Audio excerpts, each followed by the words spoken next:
I'm going to talk about is the role of missing markets in microfinance. This is a joint project with Mahbub Moshed, who is at SIU Harmondale, and Joe Stiglitz. I think he doesn't need an introduction. Okay. So what are we talking about? So we know that if you're a student of development economics or developing countries, you know that markets are missing almost everywhere, right? And how come that after so many years, we're talking about the role of missing markets in microfinance? Microfinance started as a response to missing credit market, right? That's the whole point. Now, what we're saying is that basically, it's true that you can think about microfinance as a response to missing credit market, especially for poor women who doesn't have, who don't have any kind of collateral. But if you just focus on one market, you're going to miss most of the interesting things. At one level, from theory point of view, what you can think about a general equilibrium model where you have just only one market missing. Okay, you can show that under very general conditions, you're going to still have a very efficient allocation because all other markets going to allow you to fulfill the first order conditions, right? Another way to think about it is that we know that from general equilibrium theory, because of the Walras law, you can ignore one market, right? So if there is just only one market missing, in most of the cases, you shouldn't have really much of a problem. But we know that missing credit market is a big problem, and it used to be a bigger problem, but now still it's a big problem, right?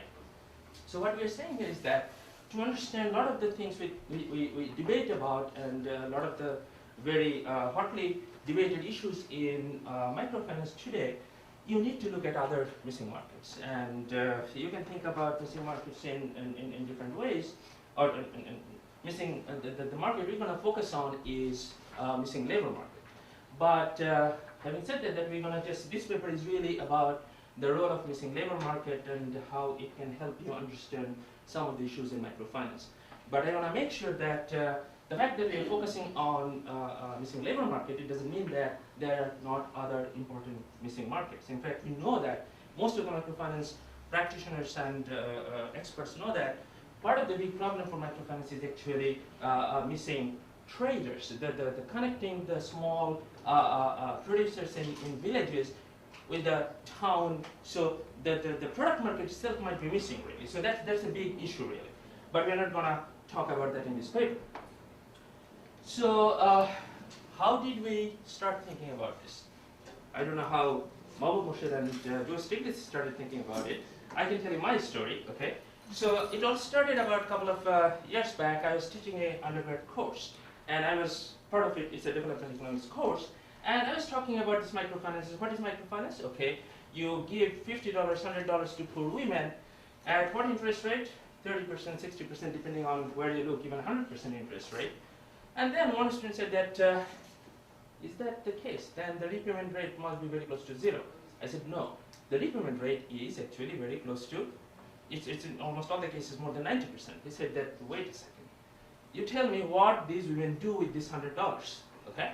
So I said, okay, I know the Bangladesh case very well. They mostly take this money and start raising chicken in back here. Then he just looked at me with a blank stare.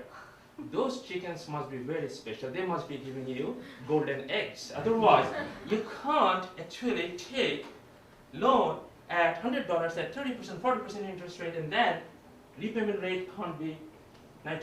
Okay, so this is the first thing which actually got me started thinking about this. Okay, so this is really the first. So we talk about this paper is about some puzzles in microfinance.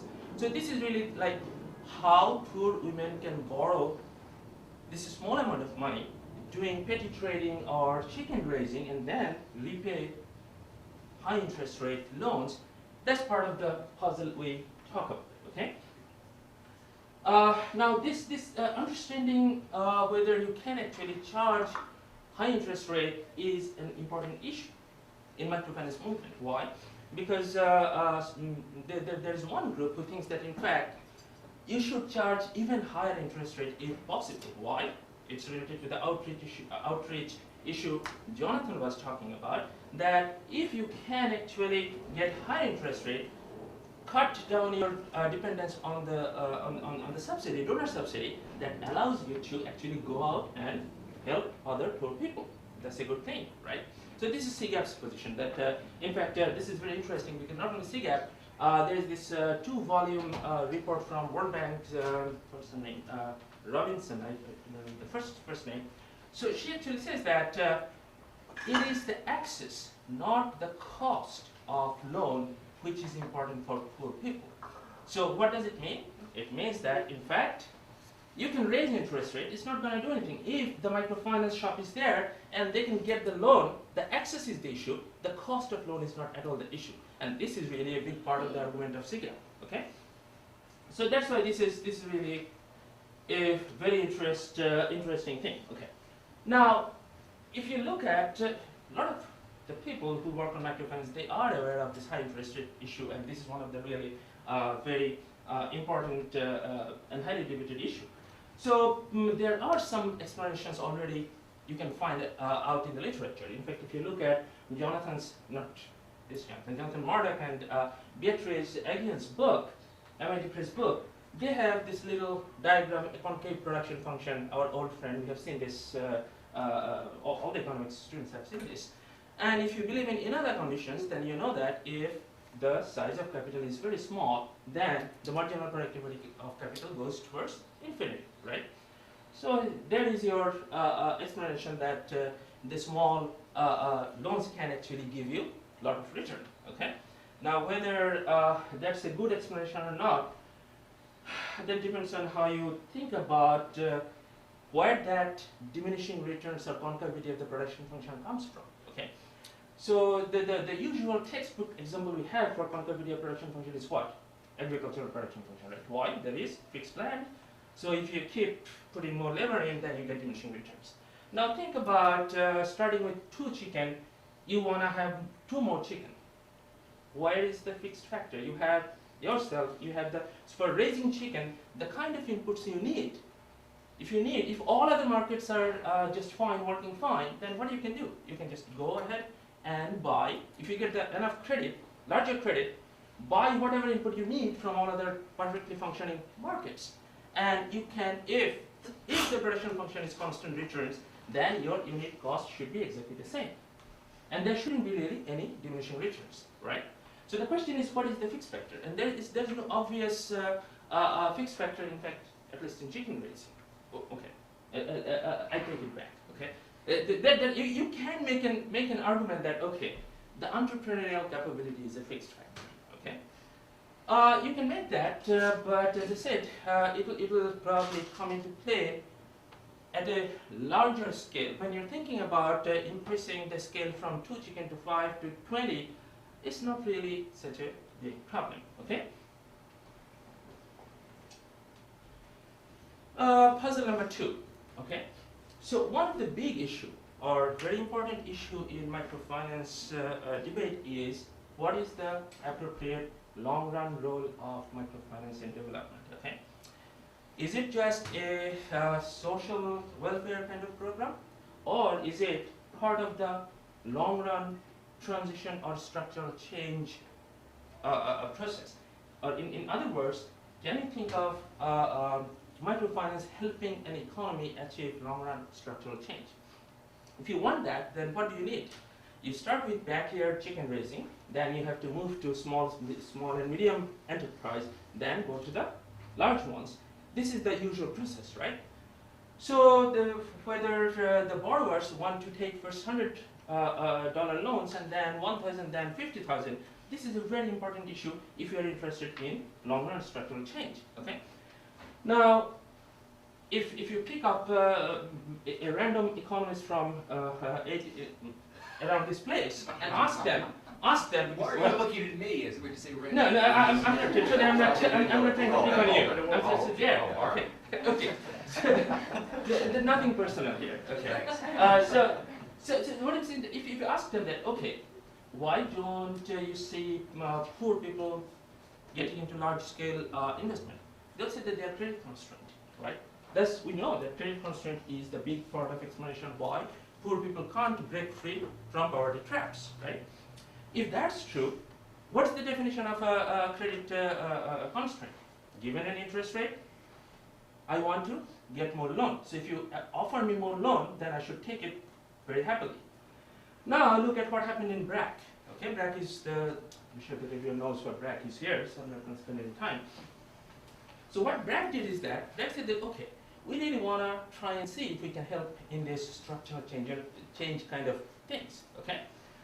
So they started this BRAC SME program, which is Small and Medium Enterprise Program, and they went back to their original set of borrowers and asked them, okay, you are taking $100 at, say, 30% interest rate, I'm going to give you $500 at the same interest rate. And we know that there's no collateral or nothing here, right? So, you know what happened? So, from an economist perspective, you would expect that almost everyone should really say that happily, give me 500, give me 5,000. In fact, what happened is that 70%, more than 70%, in fact, borrowers actually said, no, thank you. I don't want any more loans, okay? I don't want to do the transition from backyard chicken raising to the small and medium enterprise, from there to the large scale. And this is not just an isolated case. In fact, there was a survey by PKSF, which is the umbrella institution of NGOs in Bangladesh, PKSF and BIDS, Bangladesh Institute of Development Studies, where they actually asked this question to the borrowers. Do you, if I, they didn't actually give them money, but they asked, if I give you more money at the same interest rate, are you going to take it? Overwhelmingly, how do you say it? Overwhelmingly, no, I'm not going to try to say it. Okay. So most of the borrowers actually said that again. No, thank you. I don't want this loan. So the question is, how do you understand why the women are not really interested in scaling up their investment? Okay. Again, think about a constant returns technology. If you believe in constant returns in chicken production, then in fact, what is the optimal demand for loan if you have constant returns to constant returns technology? It depends on what is the unit cost related to the price of output, right?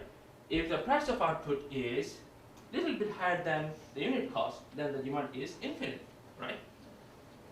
If price is lower than unit cost, the demand is zero. The fact that these people are already doing some activity, but it's not their demand is not infinity, you have to think that there is something else going on here. And what we try to show that, in fact, what is going on here is that, again, it's labor market. Okay, so this is the second puzzle we want to talk about. The third puzzle. This is, I talked a little bit about this before, because so there are two views about what is the interest rate elasticity of demand for microcredit.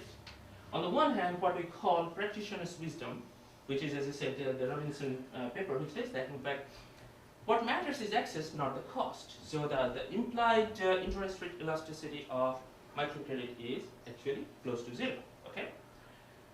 But if I already talked about this, that this is an argument by CGAP for making microcredit or microfinance organizations sustainable, financially sustainable. Now, the problem is that, okay, the practitioners say that, okay, we don't really think interest rate is a big issue. But when the econometricians or economists like Dean Carlin here and Jonathan Marda, they get some data together and do some nice work and then try to estimate what is the interest rate elasticity of microcredit, they actually find that that is pretty large, relatively large, and negative. So it's not that if you keep increasing interest rate, then the demand for microcredit is not going to go down. It is going to go down. That's their estimate. The question is it possible that both of them are right, or maybe one of them not right? Given our biases, you should say that, okay, these guys are right, the practitioners are not, right? I'm saying, I'm sure that there are some practitioners here, but I shouldn't say that our biases, my biases. So the question is, how do you reconcile these conflicting views about interest rate elasticity? Okay. The other thing, which I didn't put it up as a puzzle, but our analysis actually tries to help understand is the role of dynamic incentives in microfinance.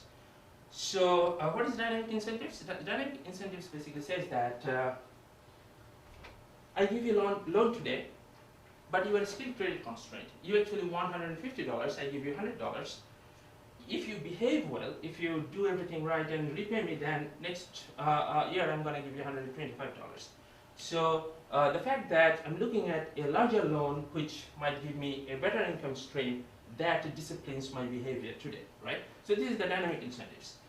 And what our analysis shows that in fact dynamic incentives might work for certain households, but it might not really work for some other households, okay? So this is what we're gonna try to do.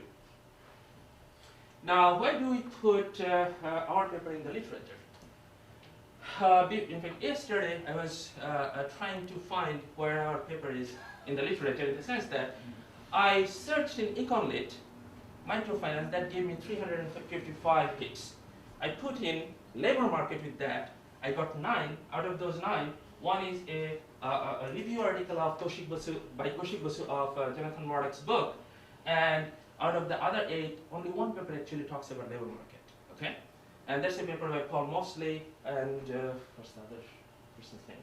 I forget. But that's a paper. It's interesting that that paper, which talks about labor market, it is a paper on microfinance in England of all other places. Okay, this is really interesting. I never thought that the only paper I will discover on, which talks about microfinance and labor market is about England, not in a developing country.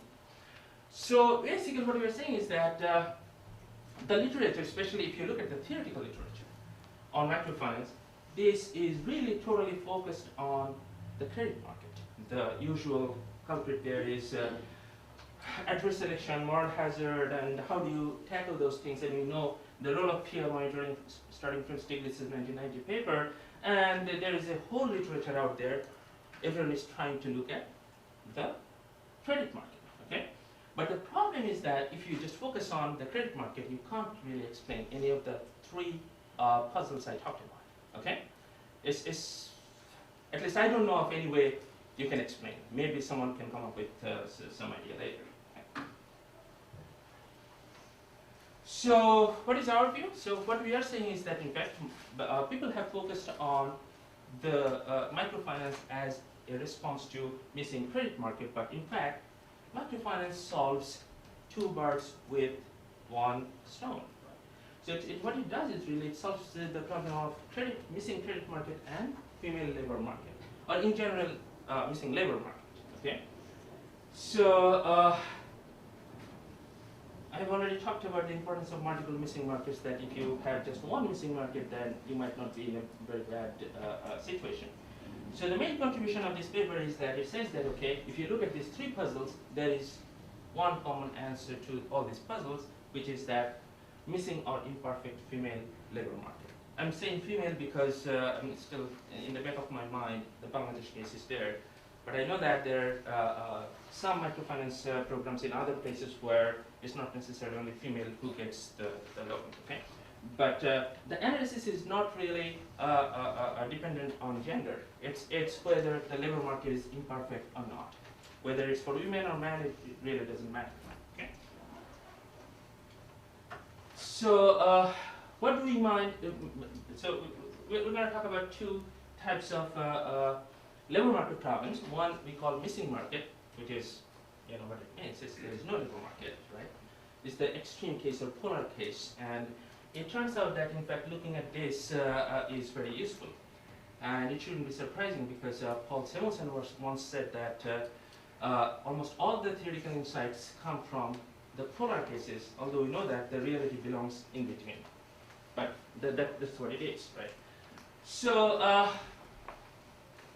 what is the basic insight? So let's think about the first how poor women pay high interest rate, right?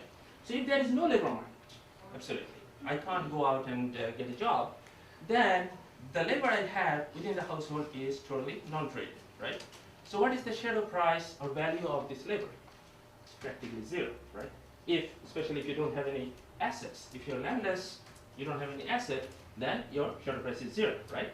Now the microfinance, the Grameen Bank comes in and gives you the money, says that, okay, take this $100, how much interest are you gonna be willing to pay me if I give you this $100, right? So the households, what is households maximization problem here? It's just basically the participation constraint, right? So what household is doing is saying that, okay, given this $100, what is the maximum income I can actually get if I do chicken raising or petty trading, okay? And what is my outside option? In simplest word, in the model, my outside option is 0 because I can't do anything else with this labor, right? So my outside option is 0, and I'm willing to actually commit almost all the income which is generated by this credit intervention. I'm working here, I'm using all the labor I have, but still I'm willing to give as much as I can, almost everything except epsilon as interest to the MFI, right? It's as simple as that. So basically, what we are saying is that the poor women are willing to pay high interest rate because they don't have a very good labor market, and the shadow price of labor they are imputing when they are looking at the profit is basically 0. So for them, the profit is revenue minus cost, which is just interest cost, not the labor cost. But as an economist, when we calculate the rate of return on microfinance activities, chicken raising, what is the rate of return of chicken raising, say in US? Depending on where you look, it's somewhere like 10%, 12%, and it's not surprising, right? So that's what the difference is. So that's the basic insight that poor people can actually pay very high interest rate. Okay, let me just go back there to make one comment, which is if this is true, right? Then if you think about two households who one has a little bit of land, the other is really, really poor, the poorest of the poor, then if the microfinance comes in and tells that, okay, offers the same contract to these households, who is gonna be the first one to take the contract? Is it the poorest of the poor who doesn't have any land, or someone who has some land, so already it can do something with it, with its labor, and the shadow wage is not 0? Who is gonna take the loan? It's the household who doesn't have any asset, right? Not only that, it also says that if you believe in this model, then in fact, it is the poorest of the poor who will be willing to give the highest interest rate to the MFIs. This is the implication of this way of thinking, but we get into trouble because we know that there is a category of poor called ultra poor, which is very widely discussed now in microfinance literature, which says that in fact the poorest of the poor usually don't come to the microfinance programs, the standard programs. Something is wrong with the model, or the way of thinking. I haven't shown any model. Well, the story is model, but I haven't shown any math yet. So you can actually think about ultra poor in this framework if you think about labor endowment heterogeneity. What I mean by that is, think about one story is that you can think about nutrition efficiency effect, right? So each household, say, has same number of members, but how much effective labor you have, really, it depends on what is your state of health, okay? If you look at some of the microfinance programs, some of their exclusion criteria is that whether the woman is in relatively good health, whether if someone has chronic health problems, they are excluded. Why? It's simple, right? I don't want to give you money if you are lying on the bed for half of the month. I know that you're not going to be able to pay, right? So if you think about the nutrition productivity effect, in fact, you can now understand that the lowest part of the distribution are not going to be really attractive for the MFI, or from the borrower's side, if they know that they have to repay these high interest rates, they're not going to really come and ask for loans, because they know that the other complementary resource, which is the health, or you can think about the capability as an entrepreneur, is very low for these people, okay? So I just want to make the comment to say that, in fact, this is one implication of the model, this model, which is not quite right. So now let's think about imperfect female labor market. So far what I have said that there is no labor market, right? Now, what is an imperfect female labor market? One way to think about it is that there is transaction costs, right? And why there is transaction cost is because there is search, there is asymmetric information. If you hire people from another house, then, or from the market, you have to monitoring costs. These are part of the transaction cost, right? So what does that mean? That means that usually the cost of employing your in-house labor, your children or your spouse, is much less than if you want to hire people from outside and you have to incur those transaction costs. The way people have actually thought about it and modeled it is that this gives rise to what is called transaction cost band. What is transaction cost band? It says that the selling price, if I have a lot of labor in my household and I want to sell the labor, then the effective wage I'm getting is relatively low. But when I want to go out and get someone to work for me, I have to pay higher wage. So there is a gap between the shadow price of labor the household is facing when it has extra or surplus labor is very different than when it is a net buyer of labor from the market. Okay, so this is one way of modeling or thinking about transaction cost and imperfect labor market. Why is it important?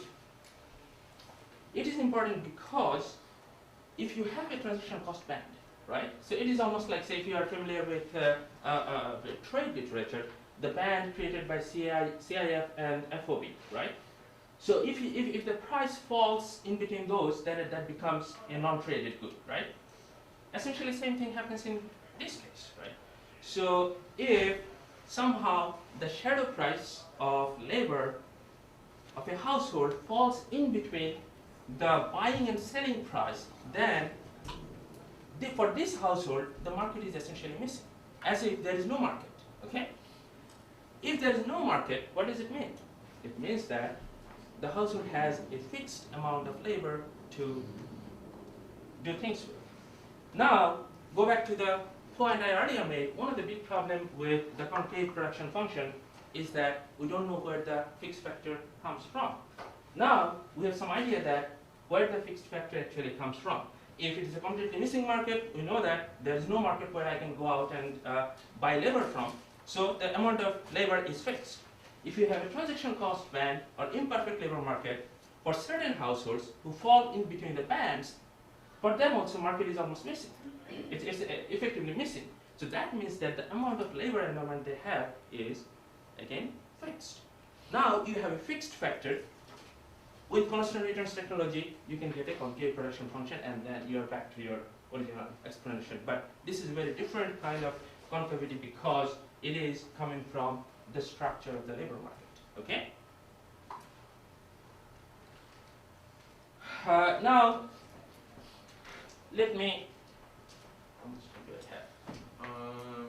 Well, 15 minutes, if you want to leave 15 minutes for questions, but you can go a little bit into that if you wish. Okay, let me then try to, okay, so let me try to give the intuitions first. If I have time, I'll go into the math and then maybe if you guys already read the math and you have comments, you can give it to me later. So how do you think about lack of demand for larger loans, right?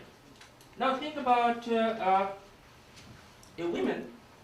I gave $100 to the women and said that, okay, you can buy a sewing machine and sell the things, right?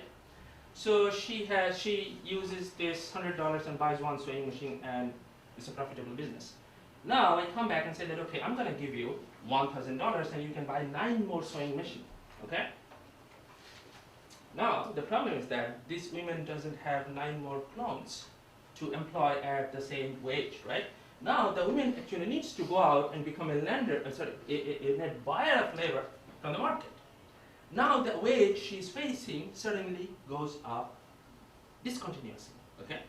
So even if when I gave the money for the first sewing machine was profitable business, it is not profitable business for her when I'm giving her 9 more sewing machines, okay? That's why, in fact, if you have this kind of gap between the buying and selling price, or in extreme case, there is no labor market for women, after a point, women are going to say that, okay, I don't want any more credit. Another way to think about it is, again, go back to the implication that labor becomes the fixed factor, right? So if the labor is fixed, if you keep increasing the capital, what happens to the marginal productivity of capital? It goes down, right? But your interest rate is same. So after a point, it's simple Econ 101, which says that after a point, I'm not gonna really want any more loan, okay? It's as simple as that.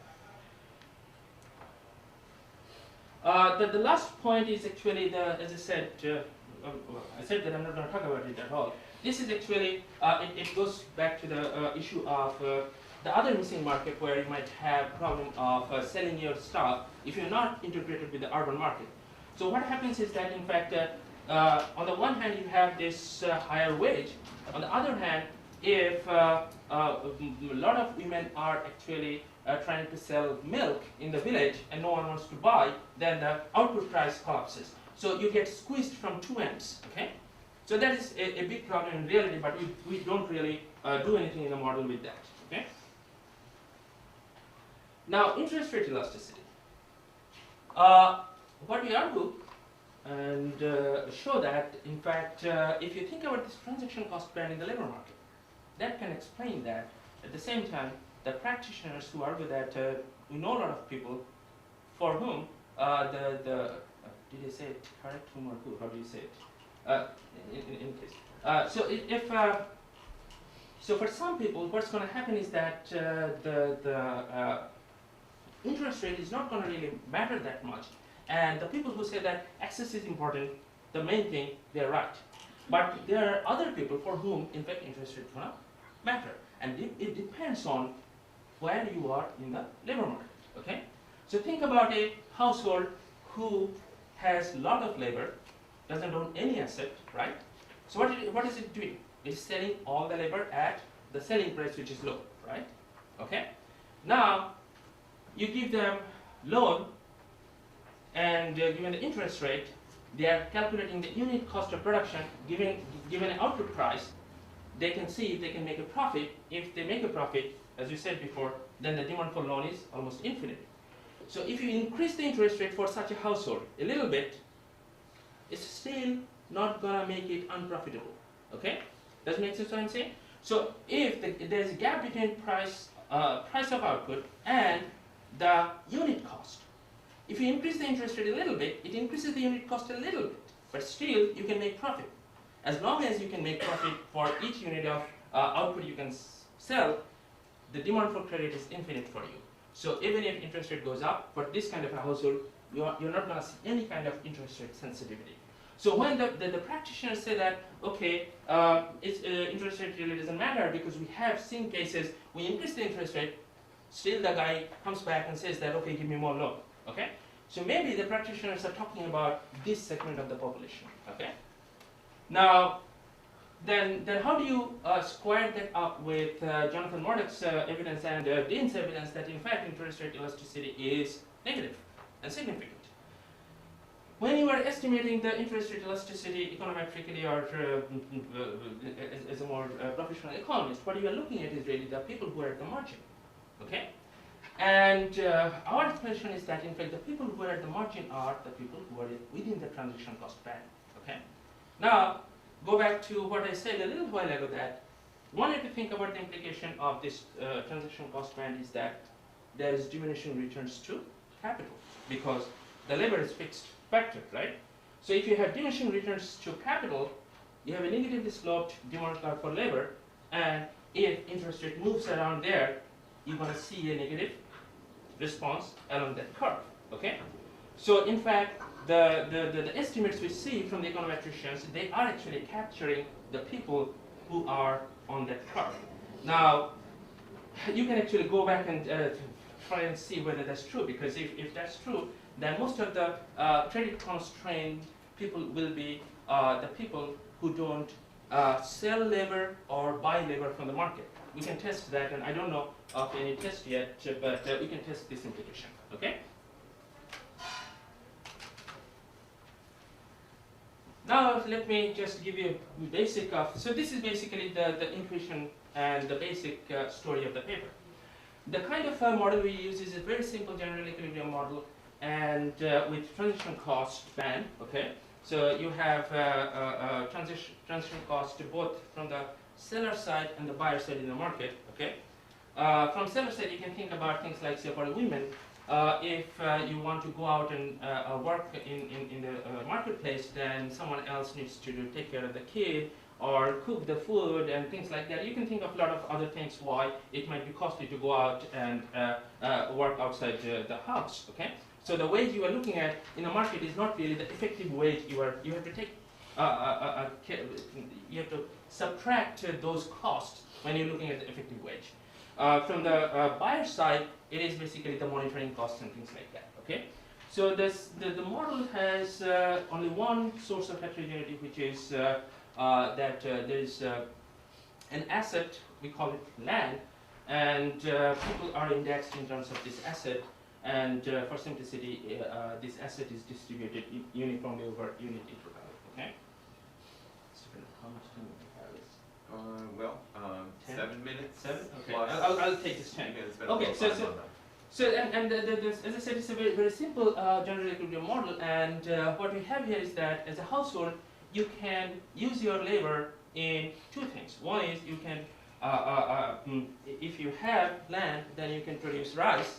You can do agriculture, or if you get some capital, then you can do chicken raising. Okay, so these are the two activities.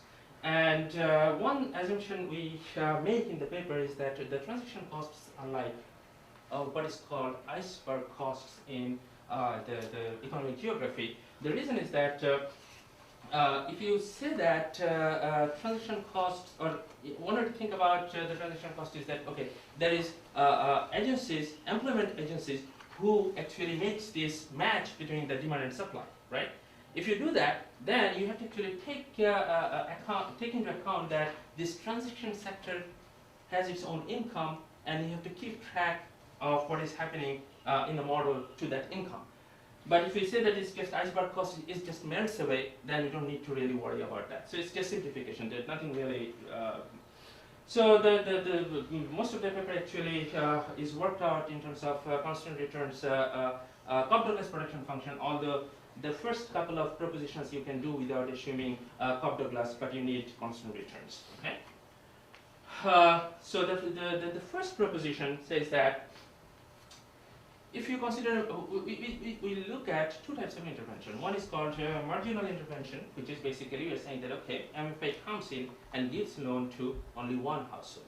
Okay, why is it important? So this is one way to look at small-scale intervention, which doesn't have much of an impact on the labor market or the wage rate. Okay, if you look at this kind of a marginal intervention, then in fact a household will be willing to pay higher interest rate if there is no labor market, compared to a case where you have a neoclassical perfect labor market. What is neoclassical perfect labor market? Where there is no transaction cost and everyone can go and buy labor at the same price. Our analytical labor market model. Okay, only if the household we are looking at has land which is not higher than a threshold H hat, and that threshold is less than half. Okay, and the capital you are giving as MFI is not too big. Okay, let's try to understand why these two things are important. Why you need two thresholds. If you give too much capital, right? You are thinking about the missing market. Fixed factor is labor. If you offer them $1 million, the marginal productivity of capital is negative. Given the interest rate, it doesn't make any sense for them to take this kind of loan, right? So you need to make sure that the amount of capital which is being offered is not too big, okay? But you also need the household to have land which is less than half. Why? The basic insight is you are comparing the benchmark here is the neoclassical case, right? In the neoclassical equilibrium, H equal to half is really at the middle of the market. If you do the solution, you see that H equal to half is the household which is, even if there is a perfect market, this household is not going to buy any labor, it's not going to sell any labor, okay? So if you pick a household which has age less than half, this is a net supplier of labor in the neoclassical case. Okay? What does it mean when you shut down the labor market? It means that for this household, the shadow wage has to be less than the neoclassical equilibrium wage rate. Does it make sense what I'm saying? Because if you take a household which has very high land, then it is on the other side of the neoclassical case, then its shadow wage is really higher than the equilibrium market wage rate. So and then you can go back to the original intuition that why poor women want to give high interest rate, or they're willing to bear high interest rate, because their opportunity cost or shadow wage of labor is low. And if that's true, then they can't have too much land. If they have too much land, their shadow wage is not really that low. Okay, so it's as simple as that. You need to actually do the proof. You need to go through some usual math things, but if the intuition is very clear. Okay, so that's really a very okay, I'm not gonna spend any time here, not here, not here. Okay, these diagrams are not in the current version of the paper, but I promise that there will be some diagrams in the next version. The global intervention I'm not gonna talk about. Okay, let me just talk about this proposition, one more proposition, then I'm going to stop. So what this proposition says that again think about a marginal intervention, but now think about a case where there is a transaction cost band. Before I have talked about a case where there is no labor market, missing market, and compared it with the benchmark of a completely functioning neoclassical case, right?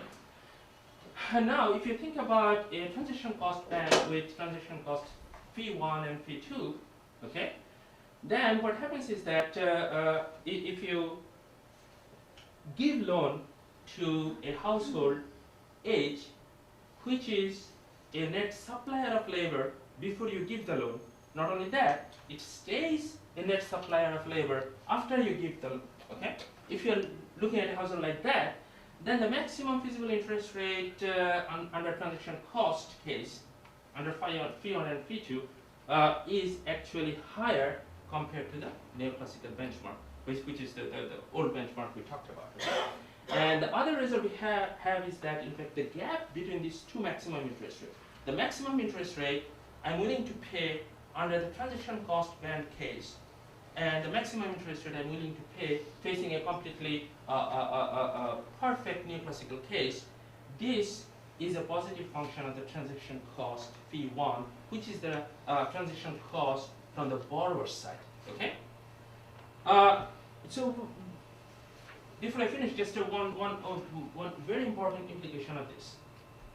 So if this is true, that the gap between these two interest rates depends on fee 1, so it means that if fee 1 goes down, if the transaction cost goes down, then in fact the gap between the neoclassical case and the transaction cost case goes down. What does it mean? It means that in fact the women who are paying very high interest rate now, if the labor market becomes more developed and the transaction cost goes down, they're not going to be willing to take the loans at such high interest rate anymore. So the demand for microcredit loan, high interest rate microcredit loan, might actually go down when the labor market develops. Okay, I'm going to stop here and. Good. We'll open it up to questions. Sure. I'm just curious, is there any role for the government in this paper in terms of mitigating the problem of the missing female labor market? I'm not really sure whether, I haven't thought about it, number one, okay, but let me try to think right now. So what kind of government, if the main problem is that there is transaction cost back, right? Some of it might be even not necessarily economic, like say more social custom of whether women should go out and work or not, right? Whether government can do anything on that, I'm not really sure. Another way to think about it is that whether can government do something in, okay, one case I can think about is that maybe if government has a say minimum wage program like say they recently instituted in India, right? So it says that in fact if you don't find any employment anywhere else, you are guaranteed, what, 100 days or something, I don't remember the exact number, of employment in a government project at a certain wage rate, okay? This will actually raise the floor, the opportunity cost of labor, shadow wage of labor for a lot of the households. And it will actually kill off a lot of the high interest rate microcredit programs if you believe in this model. Yeah. Following up Kenan's question, we've seen that a lot of missing markets are due to social norms and social problems in the villages, like you said, Parta. So, to what extent do NGOs incorporate like educational programs to mitigate these missing markets? In fact, there are a lot of educational things there. A lot of the social engineering and attitude, how do you say it? Attitudinal things. They are, like we know this, all this in Grameen Bank and in BRAC programs, you have to recite and those, Stephen could tell me, 16, right? decisions. 16 decisions, and so yeah, you're right, they try to. To what extent is it successful in I don't think that actually made, at least from my experience in Bangladesh, I don't know the other places that well, it didn't really make a dent in terms of the formal labor market, okay? Whether that encourages people to go out and work in the formal labor market or it creates the labor market, I'm very doubtful about that, yeah. If you create incentive for the household to cooperate among themselves, right? So you can, the female could work as a group, and then you could have within that group heterogeneous, more heterogeneous level of income, and you could lower the transaction cost. How would that change the implications of? That's a good point. So the question you're asking that, okay, I understand that it's very difficult for me to hire someone unknown, but I can actually try to have a co-op of the village women together and try to get rid of some of the problem, right? So there are two problems with this. One is that the way microfinance works in a lot of the places is that in the same village, they give money to a lot of the women. So it's not that there is just one woman or two women or three women and the rest are available as labor pool. It's not necessarily the case, okay? The other problem with that is that this is really a conjecture. I don't have any evidence or anything to back that up. But I think is that part of the problem is that how do you solve the problem of who is the best entrepreneur? So three of us are getting microfinance loans now. You want to consolidate and make a co-op, and what the best entrepreneur should take charge of it, right? Natural process of consolidation. But how do we figure that out? And not only that, you have to think about the ego issues and other things. A lot of other things really come into those things. Yeah. So one question and then one actual response for your question. So first let me just respond. We do have some evidence on credit with education versus credit, teaching entrepreneurship skills. And just one example in a field experiment we did in Peru, we found significant additional impacts when receiving credit with business training relative to mere credit. There's something with the second anomaly that strikes me where I'm not sure why the focus is strictly on the female labor markets, because the basic puzzle, as simply stated, right, is that I have an enterprise, it's profitable enough to warrant one loan. Why don't I set up the same exact micro enterprise stall on the other side of town, right? And it requires employing somebody. So the other puzzles are all about why the woman faces no outside options and so takes out the lens of the market. But this one is really just about labor markets. I mean, why is she not able to clone her business? And so I'm not sure on that one why the focus is strictly on female labor markets. As I said, it's not necessarily just, we're talking about female because we started to think about the Bangladesh where 95% of the borrower is female. So that's why it's still there. But the gender, you're right, that it's, again, the implications go through or the results go through if you just assume this kind of labor market. It doesn't matter whether it's female or male. In fact, in a lot of the cases you can argue, and there is a lot of evidence that in fact, even for male labor, the labor market is not that prevalent. It's not really that thick, it's not really working that well. So, and also, realistically, you have to think about things like seasonality and a lot of other things. So, you're right, and we shouldn't focus that much on female. It is really about labor market and why can't you clone. And the other issue is for the cloning. I think part of the issue is really the output market. We know that in BRAC, they actually faced this problem. They gave loan to village women for buying cows, and then they came back and said that, okay, everyone has a lot of milk, no one to buy. Okay, so we can't repay you. So what did they do? They actually came up with this pasteurization plan and this brand name Arong milk. In fact, I would suggest if you go to Bangladesh, if you want to have Arong milk. This is really good milk. But what they did is they actually took all the milk, they became the middleman, not only middleman, the quality control, and they established a brand name. Okay, that solved part of the other problem why you can't really scale up. So there, both the labor market and also the output market is important, I think, for the scaling up. Because if you are stuck in a small village, no integration with the big city, BRAC could do it because BRAC is really a very big player in Bangladesh economy. They could do a lot of things. But for small NGOs, it might not be a feasible thing to actually fill in so many shoes at the same time. Basically, they are trying to fill in for so many missing markets, if you think about it. They are doing it for credit, they are doing it for training skill, they are doing it for marketing. So they are, these NGOs are really trying to do too many things at the same time. But they need to do it. Yeah. Yeah, I have a related question, which is, has there been any experience or evidence looking at either women who are working or men who are working or women during seasons where there is more income just during the agricultural seasons, or women who have less social constraints in terms of labor versus more, and then looking at whether there are significant differences in the interest rate elasticity? I am not aware of. Dean might know whether there is anything on that. I missed the question. Oh, you didn't. I'm wondering if there's been any experience or evidence looking at differences in interest rate elasticity across either women who have labor or don't, or during seasons when they have more income opportunities. So just in support of what you're saying. We're working on it. I'm not aware of The only thing I'm aware of is, which goes with some of the implications of the model, is that there's a paper on the participation of in the microfinance programs in Bangladesh, where they looked at what are the people who are more willing to participate in the program. And they found out that given the sample of people who are eligible according to Grameen Bank's criteria, it is relatively the poor ones in terms of asset who actually participate in those programs, which is consistent with what we are saying. But having said that, as I warned before, that you can't explain the phenomenon of ultra-poor with this model. You have to really, because the lowest of the segment doesn't really go to the microcredit.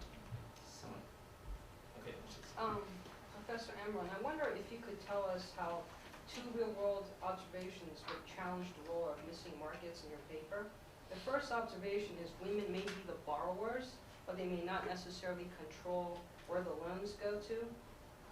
For instance, 95% of Grameen borrowers are female, but a 1995 paper by Getz and Sangrutra find that just 37% of cases do the female borrowers retain significant control over loan use. The second observation is that a significant fraction of borrowers own more than half-acre of land. A 1998 paper by Professor Morduch finds that about 30% of Grameen borrowers own more than half-acre of land. So that's the mistargeting issue, the second point, right? That Grameen says that if you own more than half-acre land, you're not eligible, but actually in the data we see that there are quite a number of people who actually owns more land.